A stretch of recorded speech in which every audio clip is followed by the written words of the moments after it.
We're here because free speech is under attack. We're here because people are being convinced that socialism works.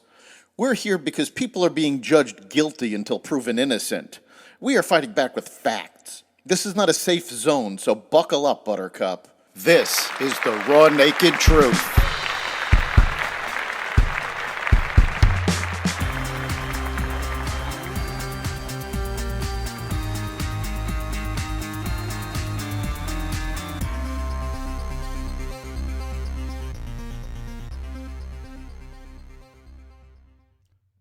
Welcome to the Raw Naked Truth. I'm your host, Eric Lopkin, and here's today's news.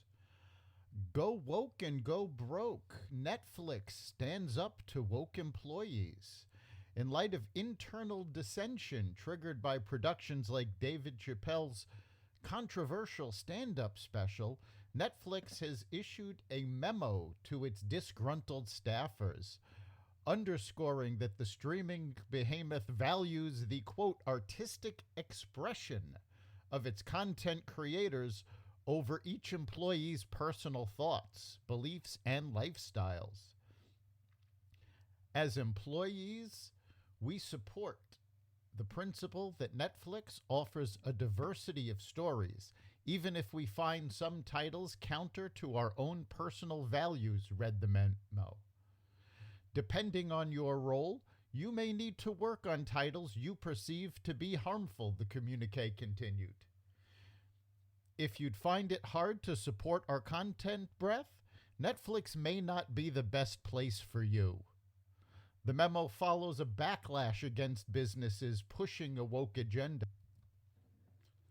Since Disney saw billions of dollars in market value vanish and lawmakers stand up to its objection to the Florida law that states that sexual orientation cannot be taught to children under 8 years old, other companies have backed away from supporting woke causes and have spoken out against the use of shareholder money to support those causes. Finnish President Sauli Niinisto and Prime Minister Sanna Marin formally announced on Sunday that Finland is seeking to join NATO.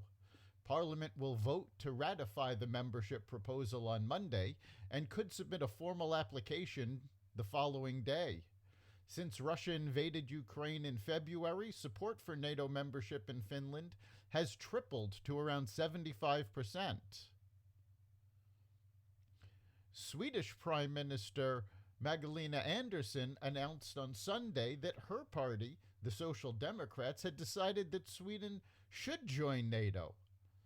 The Social Democrats voted in a Sunday meeting to support working towards applying to join the Western Military Alliance, setting up a vote in Parliament. This was only hours after Finland formally announced it will seek to join NATO. Andersson said Sweden's military non-alliance had served it well for 200 years, but Russia's unprovoked invasion of Ukraine showed the policy will not serve them well in the future.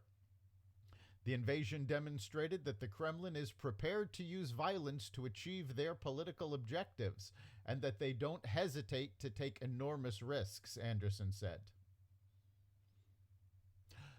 United Kingdom military intelligence said on Sunday that Russia has lost around 1/3 of the ground forces it deployed when the invasion of Ukraine began in February, and that its offensive in the Donbas had lost momentum and fallen significantly behind schedule.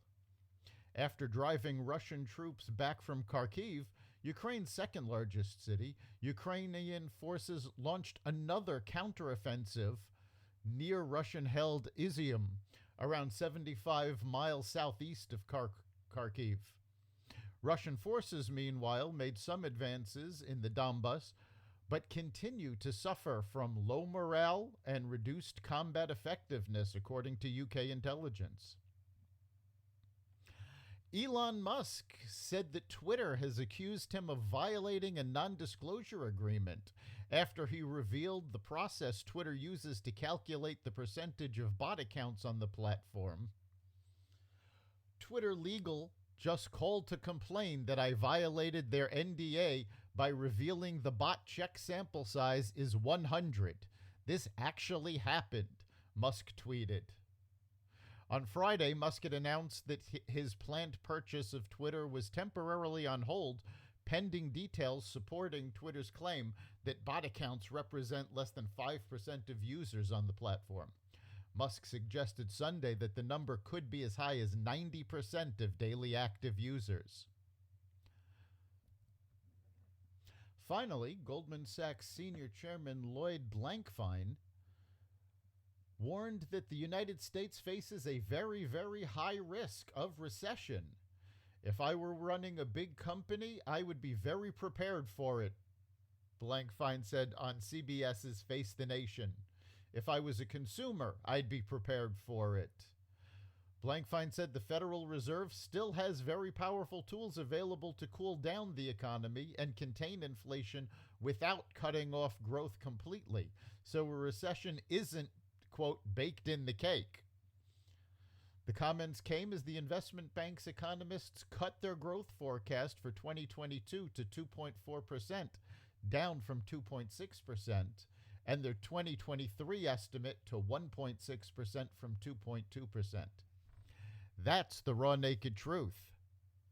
You can hear every episode of the Raw Naked Truth as well as the rest of the Xvadio Podcast Network at xvadio.com/podcasts, the Apple Podcasts app, Google Podcasts, Spotify, iHeartRadio, Stitcher, Audible, Amazon Music, and wherever you find podcasts. We'll see you next time.